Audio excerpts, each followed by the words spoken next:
Welcome to episode 24 of Military Veterans Podcast, where we talk to veterans to learn about their stories and experiences. And today we're joined by Phil Klay. Hey, Phil. How's it going? It's going well. It's going well. Now, did I say your surname correct? Because you did. It's impressive. It looks like Klay, pronounced like Klay, which I think we do just to screw with people. It's a Swiss German name. So last time I was in Switzerland, they were confused by the pronunciation as well. So maybe it's just a weird family thing. Yeah. Okay. At least it's not just me, so I can relax a bit. It's the whole world. Well, thank you so much for coming on the show and joining me remotely once more, because you're over in the States, aren't you? That's right. Calling in from Queens, New York. Fantastic. So there might be some whistling or something in the background. You know, New York's a busy and loud place, so bear with us. Got a snowstorm going on now, actually. Yeah. So. Oh, is there? Okay. Mm-hmm. Okay. So yeah, is it still morning over there? I think so, right? Yep. All right. How's your morning been, and how are you? Wonderful. Trip to the grocery store to stock up on food before the snow comes. So. Okay. When's that planned? Is that this weekend or something? It's coming down now. Oh, really? Okay. Well, I hope you and your family stay safe, of course. But yeah, like I say, thanks for coming on the show. So we're going to jump in and we're going to get started with the 4 questions, as every episode has. And I'll do those questions one at a time for you, Phil. Is that okay? Sure. Sounds good. Brilliant stuff. So just bullet point, and then we'll get into the heart of the show straight after. So the first question is, when did you join? So I joined during college. I went through officer training in my junior summer in 2004. And then when I graduated in May of 2005, I was commissioned as a second lieutenant in the United States Marine Corps. Okay. So that does link into the next question, which service and branch. So US Marine Corps, is that right? Yeah. Yep. US Marines, like the Royal Marines, but taller, stronger, sexier, fitter, Yeah, we did have this little chat before we hit record. So any Royals listening, that's their nickname. You can send Phil a message. So the third question is, how long did you serve for? 4 years. 4 years, brilliant. Yep. And the last question is, what rank did you get to? My very last day in the Marine Corps, I made captain. So I was captain for 1 day on active duty. Still made it though. You still made it. So maybe we'll touch on that a little bit later. But let's rewind the clock. Let's start from the very beginning. Where was you born and when did you grow up? White Plains, New York. So grew up in New York, and went to high school in New York City at a Jesuit school called Regis, where we were told to be men for others. It was a free Jesuit school, so there was a sort of strong sense that you had to give back. My parents also believed very much in service. My dad had been in the Peace Corps. My mother worked in international medical aid for many years, so not a military connection, but definitely an emphasis on service in my family, which is related to why I ultimately ended up joining. Okay.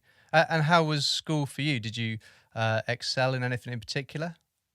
I mean, writing and history were always, English literature and history were always the things that were most interesting to me. I always loved writing, loved reading. Really big reader from the very beginning. So that was my strong suit. Cool. What was the area of history taught over in the States?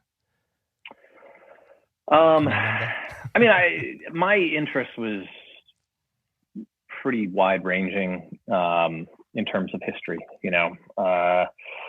So funnily enough, I didn't read a ton of military history, right? I wasn't like a kid who was super interested in the military. I'd read big books about the Byzantine Empire or, Henry Kissinger's diplomacy or all sorts of things. But, okay. But literature, novels and poetry were, that was my main love. And then history is a supplemental. Nice. Well, the reason I asked that was just to try and find out what history is taught in America, because in the UK, I think the kids still get taught today about Tudors and Stuarts, which is, you know, a long time ago, not really relevant for today. I don't know, but yeah, just curious. We learn about that stuff. We learn about the Glorious Revolution, and of course, yeah. You know, yeah, we get some. I mean, you know, you have to study British history to understand the roots of American, you know, the American political traditions. So we definitely get a decent amount of British history, and of course, you know, the Revolutionary War and that other war that we don't like to talk about so much. When you guys came in, we're very naughty. Yeah. We can skip over that bit of history. So, any sports that you played, or was you not really into that? So in high school, I ran cross country for one season, but I mostly was on the debate team. And in college, I played rugby, and I also boxed heavyweight. Okay. Wow, heavyweight. So what age was you then, roughly? Early 20s. Early 20s. Yeah, like 19, 20, 21. Mm-hmm. Was you good? It's fine. I mean, like, I won a couple matches. I lost one match. It's the only one that my wife ever saw me fight. So, you know, married me anyway. But yeah, I was okay. I could take a punch. I could give a punch. I was no Mike Tyson, but I wasn't terrible. That's fair. And I stepped in the ring. I mean, that was a nice thing about it. Was funny, like the rugby team was kind of a roiling mass of masculine insecurity, right? And just sort of constant, you know, proving that you're a man by, I don't know, drinking a lot or whatever. Whereas in an odd way, you know, the boxing team was kind of chill, right? Like the only thing you had to do was step in the ring, and men and women did it, and then you could just relax. Yeah. Did you enjoy the fitness? My first match my first match was like this, you know, smoke. It was like in a high school auditorium. I was, you know, very far from the main card, right? You know, and you know, the like ring girls are like the girls from the local strip clubs, and they've got their like advertisements for their place. And I went in, and I didn't know much. I knew that, you know, new fighters usually like get overexcited and punch themselves out. So I was like very laid back in the first round, and my friends all thought that I was getting my ass whooped.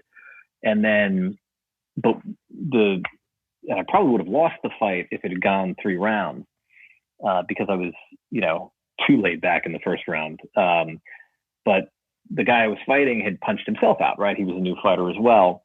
And, you know, I sort of was able to control the match in the second round. And then in the third round, sort of got him into a place where I could really knock him around. And I hit him very hard with a right cross, and, you know, sort of knew that it was over, and the doctor stopped the fight. And I remember thinking as I left, like, I'm never chugging a beer again. You know, I'm done.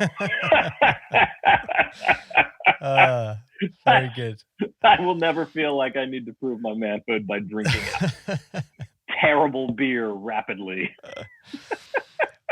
But I'm guessing that didn't stay in place, and you may have drunk a bit when you joined the military. Well, you know, maybe a little bit. I enjoy a beer. I just don't like to chug them. You know. That's fair. And so you mentioned college, so I'm guessing you did a bit of college. And then from there, was it straight into the military, or did you do something else before you joined up? Yeah, straight after, you know, because I went to college, my freshman year started September 2001, right? So very quickly we were at war in Afghanistan. Soon we were going to be at war in Iraq. You know, in high school, I'd always sort of imagined that I was going to be a diplomat. My maternal grandfather was a career diplomat. You know, he'd been ambassador to Norway and Czechoslovakia in the 1970s, right? Which is a sort of, you know, particularly interesting time, sort of difficult time to be there, as you can imagine, being the American ambassador in a communist country. So I'd always thought that I was going to follow in his footsteps and become a diplomat. But, you know, we were at war when I was in college, and it seemed like that was the way to serve my country. So I joined up, went into the Marine Corps. 2 of my other brothers, I'm one of 5 boys, and two of my other brothers ended up joining the military as well. One Marine and one Army. Okay. And what made you specifically go for the Marines over the other services? Because they're the best. Was that the reason, or did you see anything on TV that made you want to join the Marines over the others? My older brother had joined the Marines, Right. so that was, but who can account for the decisions that you make at that age? Yeah, it seemed cool. You get a sword.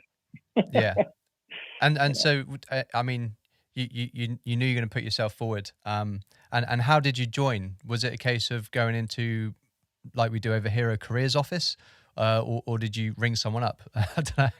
There are recruiters who come to campuses to try and convince people to join the military, and I just talked to one of them. They took me through the medical portion, and then did the bit where they yell at you and make you run a lot in my junior summer. So 10 weeks of sweating a lot, getting grimy, experiencing people yelling in your face at close range, all sorts of fun stuff. And so is that boot camp you're referring to?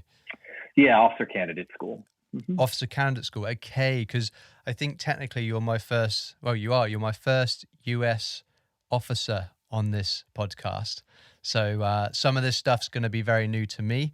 And also some of it's going to be probably stupid questions or silly questions. So officer candidate school, is that for all of the services or just the Marine Corps? So, I mean, they all have their own version, but it was just Marines, right? Just Marines there, okay. Yeah, and, from the guys who had been through boot camp, the Mustangs had been through boot camp and then got into it, the differences were sort of, boot camp is longer. They're sort of looking more for kind of instant obedience. OCS has a variety of things where they're looking for you to, solve problems, show leadership traits in various ways that tend to be more elaborate scenarios than happen in boot camp. There's, you don't really do, rifle range stuff until later. And then the other thing that I was told from the guys who had done both was that the physical component was a lot harder for the officers, right? So guys get weeded out on sort of physical grounds. So it's pretty punishing in terms of the physical aspect of it. The PT and the runs and the marches, right? Sort of like the easiest way that you can lose the respect of other Marines is being an out of shape officer, right? So because leading from the front is what we expect from the officers, I guess. So we don't expect much from the officers, right? So you at least want to hit that bar. Yeah, we don't want to give you a map. We don't want to confuse you. And so whereabouts is that officer candidate school for the Marines? Quantico, Virginia. Yeah. Quantico, Virginia. Okay. Mm-hmm. I probably butchered that because I'm British, but Quantico. There we go. I got it. If you've seen Silence of the Lambs, that's where the FBI facilities are as well. So. Oh, okay. Mm-hmm. Piecing bits together now. So you did that. You mentioned 10 weeks. So what happens once you, I guess, graduate there? Is that right? So once you graduate, you go to TBS, the basic school, and that's 6 months of training. Now you're an officer at that point. You learn kind of all the basic things that you need to be an officer. You also learn sort of basic, infantry tactics and spend time at the rifle range and qualify for your rifle and pistol, and spend a lot of time being, in my case, really, really cold because I had, we went through the winter. Probably my least favorite training exercise. It started out, in sort of the mid 30s, so just above Fahrenheit, so just above freezing, for your British listeners who find Fahrenheit incomprehensible. Yeah, I'm and one of and then them. it rained through the night, and the temperature dropped about 15 degrees, and everything froze. And that was the beginning of the training exercise. And so like everything was caked in ice, and we were just like, oh, this is just our life for the next week. Uh, we're going to be freezing constantly and never able to get warm. But it was fine. And yeah, and during that time I passed the boredom, because there's so much boredom in military training, as you know, right? A lot of hurry up and wait. I would That's print it. Yeah. out poetry, and I would memorize poetry on field exercises. So Okay. when it came time for people to be given what they were going to be doing, their military occupational specialty, they gave me public affairs officer, and I don't think that was unrelated to, to my literary activities and in the mud. Fair, fair. And so during your time there, did you find a lot of people were kind of like giving up or being kicked out because they couldn't cope?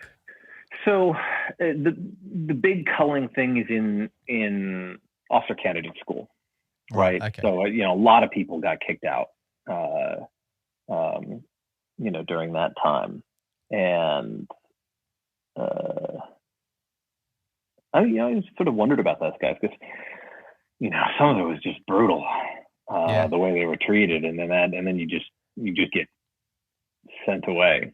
But yeah, I mean, I forget what the attrition rates were, but there were a lot of people who got, who dropped in the, especially in the first couple weeks of officer candidate school, and then. And what about yourself then? Was you pretty strong minded throughout, or did you almost Yeah, give I up? mean, I kind of like, I mean, there are aspects of it that are fun and funny, like if you have a certain mentality about it, I think it helps, you know, Hmm. like, at one point, um, I had to, they ask you these knowledge questions, and the sergeant instructor comes up to me. He's like, "What's the muzzle velocity of an M16?" Right, and I forget what it is, like 300 something meters per second, right? But instead of meters per second, I said miles per hour, Oh, right. and so he's like, "Oh, really? How did the scientists work that out? Miles per hour? I know.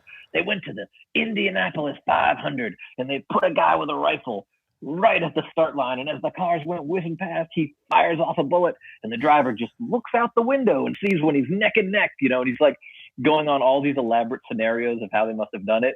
And like he's screaming directly into my face, and you're sort of standing like there, but in your head you're going like, this is pretty funny. But try not to laugh, okay, to piss them off more. Yeah. Yeah, I mean, like, just it's a game, right? So if Yeah. you approach it as a game, then it's fine. If I think some people took it to heart.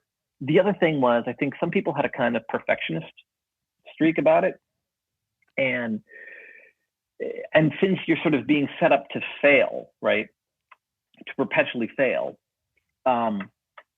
if you do that, you're going to drive yourself crazy, right? Hmm. And so my thing was always like, keep a sort of sense of humor. I kept a little notebook where I wrote down funny or odd things that happened. And if you can make it through the next day, go to sleep, right? Yeah. Yeah. Like Yeah. if I can wake up tomorrow and not be behind where everybody else is, I'm going to sleep right now, right? Because you don't get a lot of sleep. And the easiest way for you to just start totally slipping is you are worrying about all the things that you need to accomplish, and then you don't get any sleep, and then the next day you're not really able to function, and then it just sort of snowballs, right? And so always just like, as soon as I can, go to sleep and keep a sense of humor, and it's fine. That's fair. And that's a good mindset to have. So yeah, well done you for coming up with that and sticking to it. So I've got a last question for training, then we'll move on to your first unit, if you call it that. Yeah. We see in the movies, and I did ask a previous guest on the show about the boot camp that they went through. Did you have to run around and do the 1, 2, 3, 4, I love the Marine Corps, press ups and that kind of stuff? Oh, sure. I mean, like all kinds of, yeah, run while singing cadence. It's just going to be really hard if you're running fast to be belting out cadence, at the top of your lungs. Could you explain that for some of the civilians that aren't aware of what that is? Yeah, so you're running, and I actually liked to sing cadence because it was sort of more interesting than just being in the pack. So you're running and you're running in a column, and then one person will be outside the column, singing the first bit of a cadence. So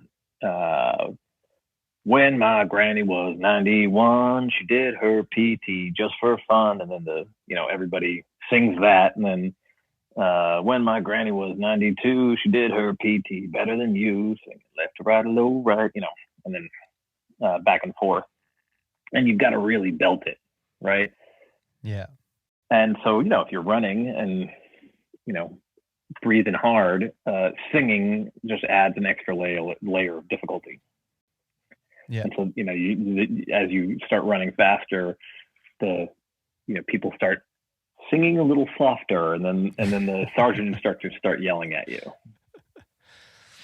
It sounds difficult because when we did physical training, we'd maybe on a chilled out Friday afternoon, we'd go on a steady state run. Some of the unfit guys would call it a shit state run, but generally it's steady state. And they said that if you can have a chat / mention things, talk about things whilst you're on it, then that's steady enough for you to maintain that. So cadence sounds like it's another level above that. Yeah. And we do like very fast marches where you've got like a decent amount of weight on your shoulders, and the final exercise is Suli 2, which was like sort of funny because it's good, like you do I think an 11-mile march through the middle of the night, very, very fast.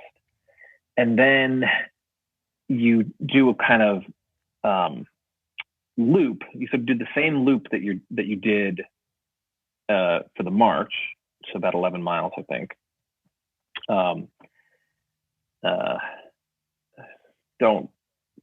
This is years ago, so the specific distances I might be way off, or it might even be kilometers, which would be a very different thing. But I don't think so. It was a decent. Yeah, it's America. You don't do kilometers. Yeah. Well, you do it in the military. That's the thing. So. Oh, all right. Okay. Clicks, and then you sort of, there are little stations along the route. So you run to each station. And God, you've got your rifle and you're running, and it's like it wore like a hole in my back, and then at each station there's like a puzzle to solve, and sometimes it would be something that would take a decent amount of physical exertion, like you'd have like a 200-pound dummy that you need to do, like haul up a cliff, right? And that sort of thing. And so it was basically like, I don't know, 16, 17 straight hours of pretty intense physical exertion. And I remember like kind of midway through it, I was like, oh, this is terrible. Like we've been doing this for 10 hours and it's horrible. And I've got hours to go. This is awful. That was highly unpleasant, but so that was probably the most intense sort of physical thing that we did. But you got to the end of the day, got to sleep, and restarted the next day, so it worked. Yeah. And so, Phil, you complete the training, you get your commission. So, what rank are you when you complete all of that? Second lieutenant, butter bars. Second lieutenant, because we say lieutenant again, even though there's no FT. Anyway, and then where'd you go to? Do you actually get to choose where you get deployed to, or right? Or so stationed? So you go to the basic school, Quantico. After the basic school, you get your job, and I think there were like 4 of us who were selected as PAOs from my company, and they were like, here are the spots, and everybody wanted to be in California because it's nicer, but there was only one slot in the Fleet Marine Force that was likely to deploy, and I wanted that slot. And so because everybody was fighting over where they were going to live, They hadn't thought through like whether or not they were going to be deployable. I got the deployable spot, and Nice. so went to Camp Lejeune in North Carolina, which is just totally a military town around Camp Lejeune, Jacksonville, North Carolina, and strip clubs, tattoo parlors, bars, like military town. Yeah. And then I did training at Fort Meade, Maryland for public affairs school for like 2 months, and then went to Iraq in February of 2007. Okay. So before you go to Iraq, you mentioned about the public affairs school. So what do you get taught there? Is that how you conduct interviews or how you publish things? What kind of stuff do you cover? A whole variety of things. So as a public affairs officer, you work with the media, you train senior leaders to talk to the media, to do interviews. You run a group of Marines who are combat correspondents who go out and write stories about what the units are doing. If you've seen Full Metal Jacket, then Joker, right, is a combat correspondent. I remember. Who wrote the book that's based on, the Short Timers, was a combat correspondent. So those guys will work for you and write things and take photographs and do videos, primarily for internal information for the families back home. But their stuff also does get picked up by local newspapers and such.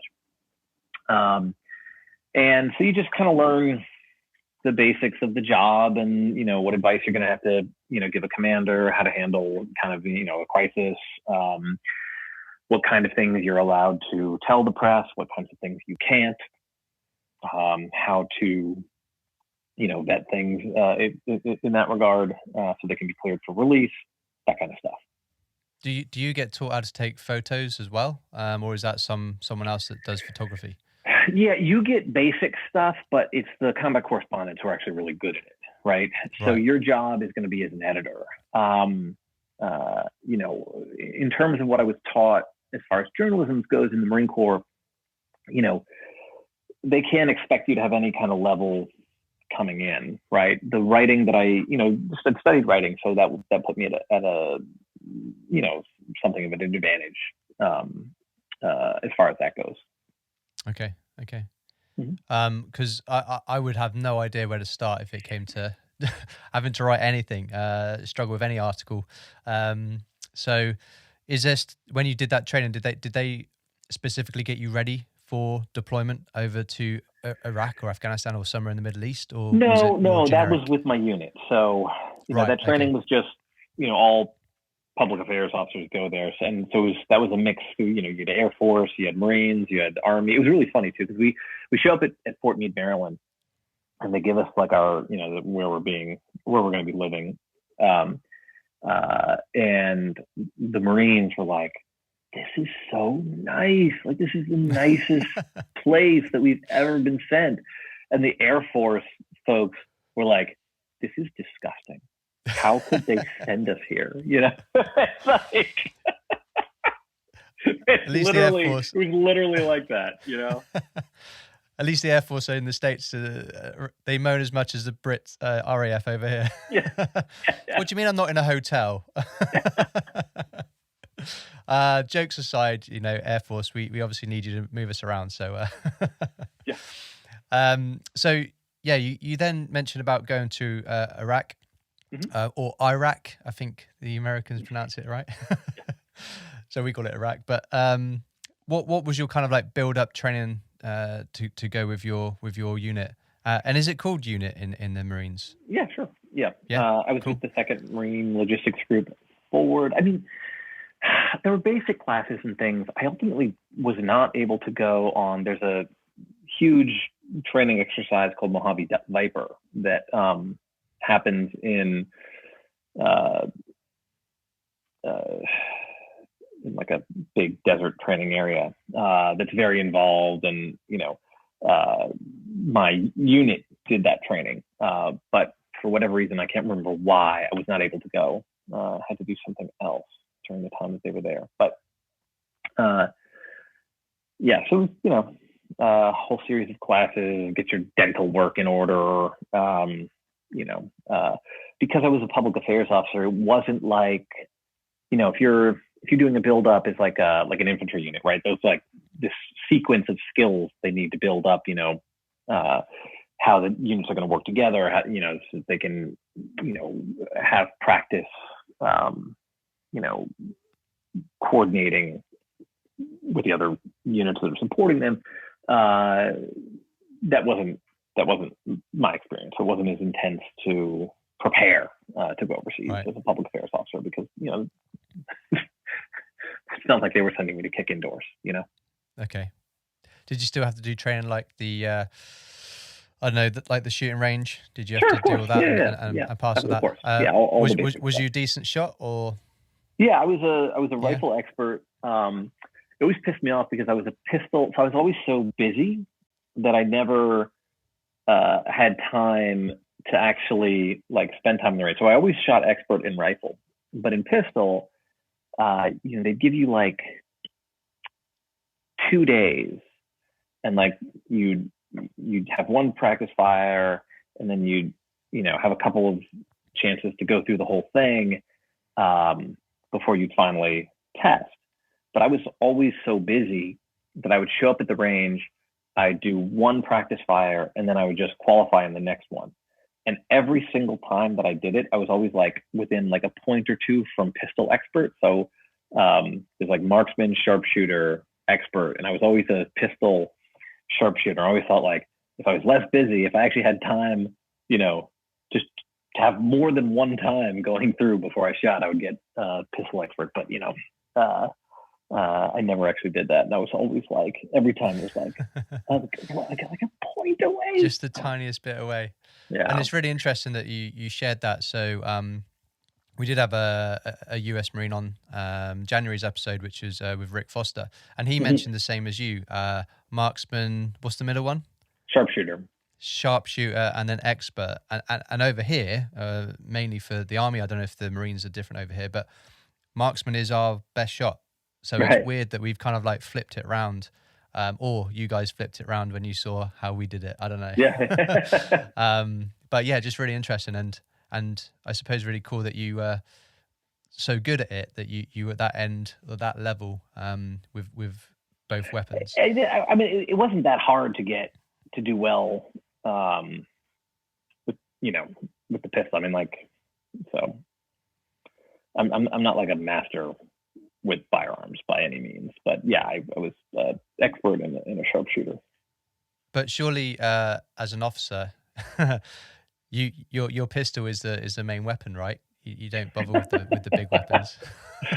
As a public affairs officer, my main weapon was the pen, I suppose. But... Oh, that's a good one. That's a good one. So you head out to Iraq, and what's your kind of like initial thoughts when you get out there? And I think you mentioned that it was 2007 when you got out there. Is that right? Yeah. So it was an interesting time because so the war in Iraq had been going badly, right? It was very clear that the initial promises of a very quick invasion were not coming to fruition. It was very clear that the, you know, oh, this is just a few disgruntled people in the insurgency was not an accurate assessment. These were kind of the last gasps, was not accurate. 2006 was an extremely bad year in Iraq. It was very violent. Anbar, which is where the Marines were, was the most violent place in Iraq, and it was considered the lost province. Right, okay. It was the heart of the Sunni insurgency. And so there was a sort of new policy that was coming on board. Counterinsurgency was being talked about.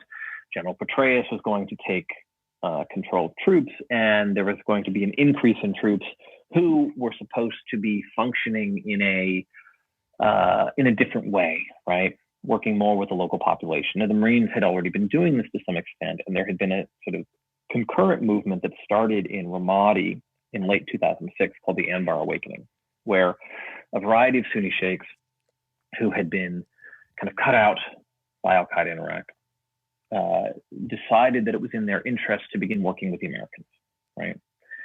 And because of that, they were able to recruit people into the local police force, find out where the insurgents in Ramadi were hiding, and begin to take back control of that city, which had been just in a state of utter chaos and extreme violence. And that process started happening throughout Anbar and then spread to other places in Iraq. And that was huge. And so when I went, Anbar was an extremely violent place. Again, I was doing a very safe job, but it was a very violent job that other people around me were doing, put it that way. Yeah. And I remember probably the first very startling instance of this was, the first month there was a suicide truck bomb in Habaniya, which was just, the town outside our main gate, bringing in wounded men, women, and children. I've never seen injuries like that. Like bombs do things to human bodies that are just not anything that you would have experience with in civilian life. And I remember carrying a stretcher with the little Iraqi kid. I don't know how old he was, and thinking like, I'm never going to forget this kid's face. I've never seen an adult with wounds like this, let alone a child. And by the end of the night, I couldn't have picked him out of the lineup because it was just a sort of endless stream of horribly injured people. And that very much impressed upon me the nature of what was happening, and also who was suffering the most. Yeah. Right. And so that was the early part of our deployment.